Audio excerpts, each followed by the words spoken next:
What's up, Keg Nation? Thank you guys for the support. We're going back to the Sports Keg YouTube channel, baby. What does it mean? Starting April 1st, the live betting show that put us on the map will be back on our channel. But in the meantime, throughout the month of March, there'll be some sports betting content along the way. So be sure to check it out. We'll see you soon. All right, we're back with the big man on campus, Jeff Nadu, breaking down the Mountain West final. Utah State, a 4-point dog to San Diego State. Everybody knows the season San Diego State had, a one-loss team. They look like they can make noise in the tournament. So talk to me about the game, Jeff. Does Utah State have a viable way to win the game? No, I don't think they do. And I'll tell you why. I'm not real, and I've said this before, outside of the Mountain West, I'm not that high on San Diego State. I think they could be one of the weaker number one seeds in a long time. It wouldn't surprise me if they only win one game in the tournament. They have not really been tested this season outside of a couple games. Obviously, Creighton and Iowa was solid, and BYU, but it was without Yoeli Child. So I think I got to be honest. I know they're 30-1 so far, but I still think the jury's out on how great they can be long term. Yeah. The thing is, though, in this game, Utah State every time I hear this game being talked about, everyone says, well, Utah State. What has Utah State done this year? I mean, they lost by 9 and by 12 to San Diego State. Neither game was particularly close. And I know San Diego State has some concerns sometimes in the first half of games, and maybe you can use that angle today. But I look at this game, and I just at this number, I think whoever's betting Utah State down, I think they're getting this one wrong. I think sometimes a team just has another team's number. And I look at all season. I mean, San Diego State has been the best team in this conference by a wide margin. It really hasn't been close. They do everything better than everyone else. And Utah State, a team that has major trouble with turnovers. I just really haven't been too impressed with them. I don't think they've ever really gotten the season they wanted out of Neemias Queta, the big. And I know they're on the bubble. Obviously, that's something that, if they win this game, they don't want to worry about the bubble. But I just would be really surprised. And again, I know that kind of contradicts my thoughts on San Diego State long term. But the difference between Utah State and obviously the top 10 teams in the country is vast. San Diego State is very good in this conference, but and they shouldn't have any trouble here. I just think longer term they have a problem. But in this game, this seems like a game that they'll win by 10 or so. I just think they're a better team.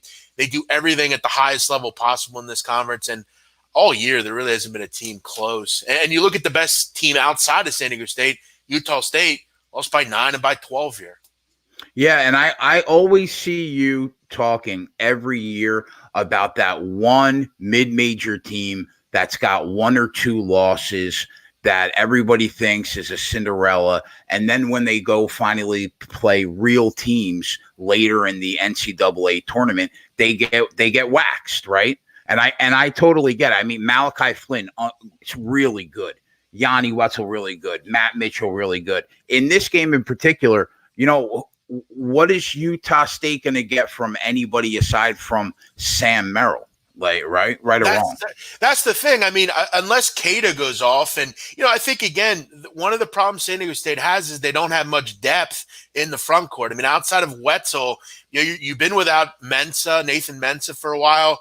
A Rope is a decent player, but he doesn't give you a ton of minutes. So, obviously that's a concern. But Jay, I got to be honest with the number here. What the hell is this number?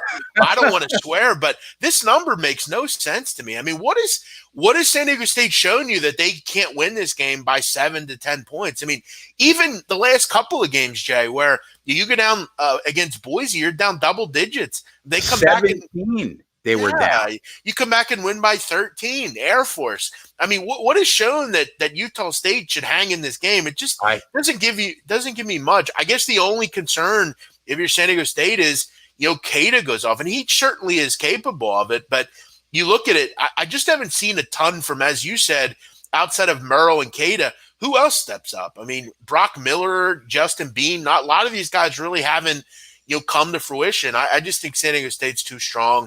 I think they pull away and win, 79, 70, 78, well, 68. That was my final question. I totally agree with you. I think the number's soft. My final question was total of 132 sounds like you lean over by those final scores. Yeah, total seems a bit low. I think both teams should be decent offensively. One game got to you look at the totals this year. One game got to 148, and the other game got to I believe in the 140s as well. So obviously, championship game, there's going to be a little bit more. You've got to hope if you have the over in this game. And I think you like San Diego State. I think you should lean over. If you like Utah State, you should probably lean under because obviously you got to hope. Both teams are going to play pretty solid defensively. It's can Utah State find a way to score against this San Diego State defense?